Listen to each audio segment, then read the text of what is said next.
Бұл қамшының сабындай қысқы өмірде адам баласының бүкіл болмысын, тыныс тіршілігін, кескін келбетін, ғажайып нұрға бөлейтін, жүрек төрінен мәңгі кетпейтін, көңілдің саясын паналайтын екі асыл жан бар. Оның бірі аяулы ана болса, екіншісі ардақты әке. Біздің қанатымыз қатайғанша, бұғанағымыз бекігенше аялап, мәпелеген аяулы қос шынардың алдындағы перзенттік борышымызды ешқашан өтей алмайтынымыз анық. Осы ретте Асқар Таудай әке, асыл жар, немере жиендерінің сүйікті атасы Амангелді Абдырахманұлы туралы ой қозғасақ, өнегеге лайық өмірбаяны бар, адал, еңбек адам еді. Ардақты әкеміздің өмірдегі таудай тұлғасын, биік адамгершілік қасиетін, ұсақ тірліктің әр сынынан азаматтық болмыспен жол тауып шығатын сұғылалғын, парасаттылығын, ірілігін бір сөзбен жеткізу мүмкін емес. Ол мынау жарық дүниедегі маңдайына жазылған өлшеулі ғұмырда сөзі мен ісі үйлесім тапқан ардақты азаматтың бірі еді. Әке деп ауыз толтырып, көкірегіңді керіп, кеудені айғар ашып, ерекше ықыласпен, ізгі ілтипатпен айтуға болатын өмірдегі ең асыл жанның 5 күндік жалған өмірмен қош айтысқанына да 1 жылдың 100 болды. Өмірдің өлшеуіне салып қарасақ, 1 жыл не тәйірі дерсіз. Алайда осы уақыт біз үшін Ізмұханов әулетінен тараған барша жамағат үшін сан жылдармен пара-пар болды. Өйткені әкесіз өткен осы уақыт жүректі қарашаның суық желіндей тоңдырды. Желтоқсанның ызғарындай қарады. Қаңтардың аязындай қатайтты. Біздің әкемізде қазақтың жоғын жоқтап, барын оқсатқан небір маңдайалды азаматтарындай қарапайым отбасынан шыққан. Ол 1950 жылы 10 қаңтарда Гурьев облысы Ендір ауданы Кулагина селосында дүние есігін ашқан.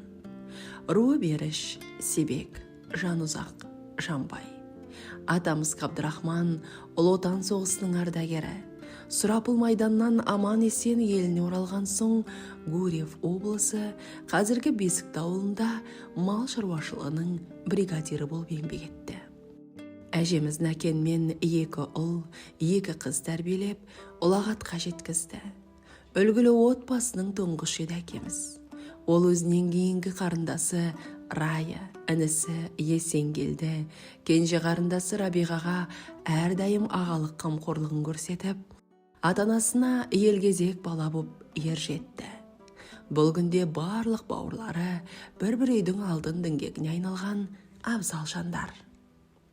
1967 жылы әкеміз Амангелді Томарлы селосындағы Қайыршақты мектебін тәмамдап, Гурьев қаласындағы ауыл шаруашылығы техникумына оқуға түседі. Білім жолында барында нарында салды. Ізденімпаз жас оқуын ойдағыдай аяқтап, зоотехник мамандығына түсіп, оқу барысында отан алдындағы міндетін өтеуге шақырылады.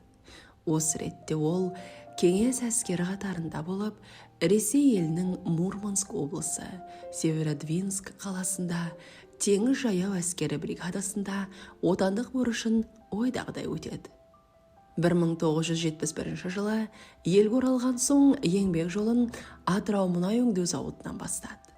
Кейін ауыл шаруашылығы құс фабрикасында 25 жылдай табан аудармастан еңбек етті. Осы жылдар ішінде коммунистік партияның мүшесі болды. Қызмет ете жүріп, қоғамдық саяси іс-шараларға белсене қатысты. Ұжым алдындағы беделі зор, ісіне адал азаматтың еңбегі өз кезегінде елеусіз қалмады. Оған куә әр жылдары алған марапаттары мен алғыс хаттар еді. Еңбек жолының соңғы сәттерін Алтис Петролиум компаниясында өткізді. Аталған маңдайалды мекемеде 12 жылдай абыройлы қызмет етіп, зейнетке шықты.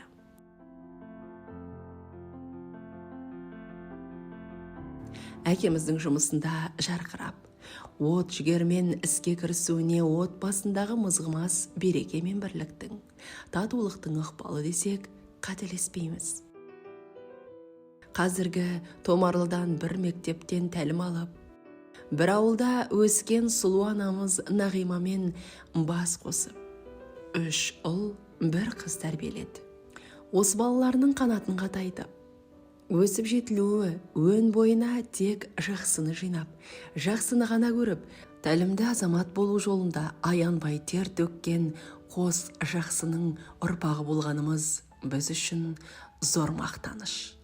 Бір сөзбен айтқанда, әкеміз ұрпақтың панасы, жанұяның арқа сүйер азаматы бола білді. Бүгінде біз де есейдік.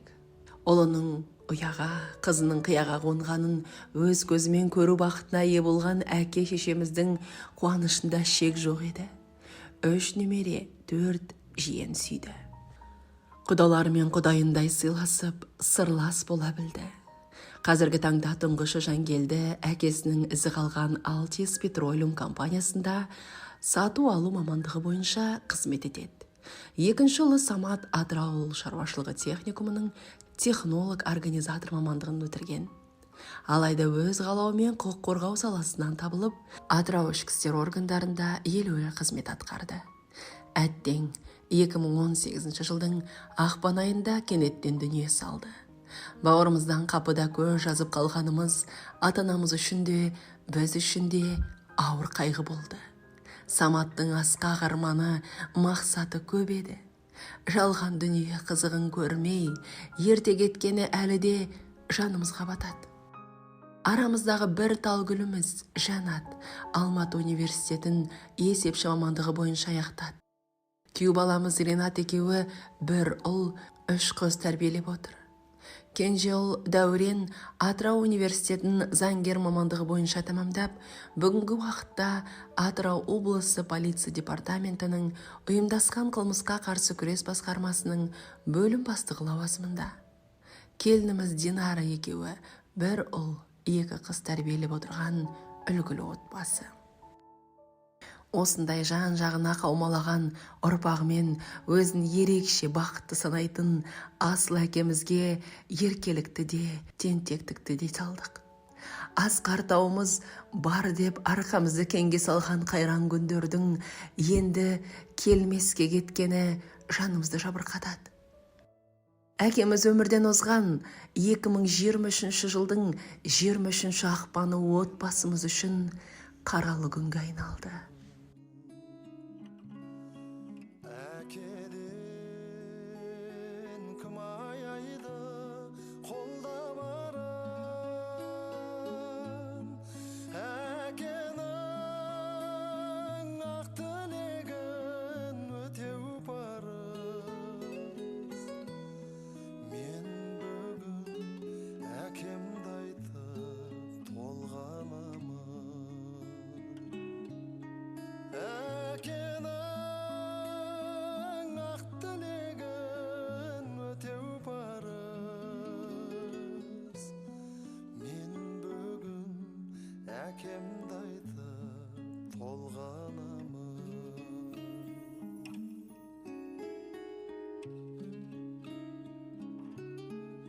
Ыстық қой кім-кімге де әке деген, суық қыш алындырмай мәпелеген,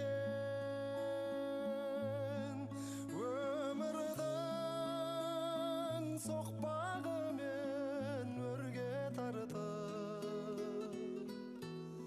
алдымен адам бол деп жетелеген.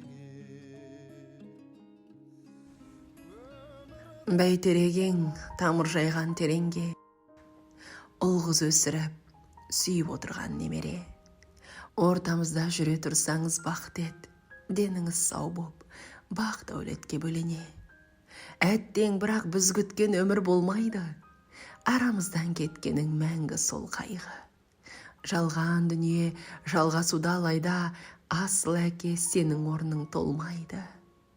өзіңізбен өткен күндер сағым боп, сол сағыныш жасқа айналар тамшы боп, еңсемізді баса дәлі жоқтығың қалмағандай бойымызда жалын от.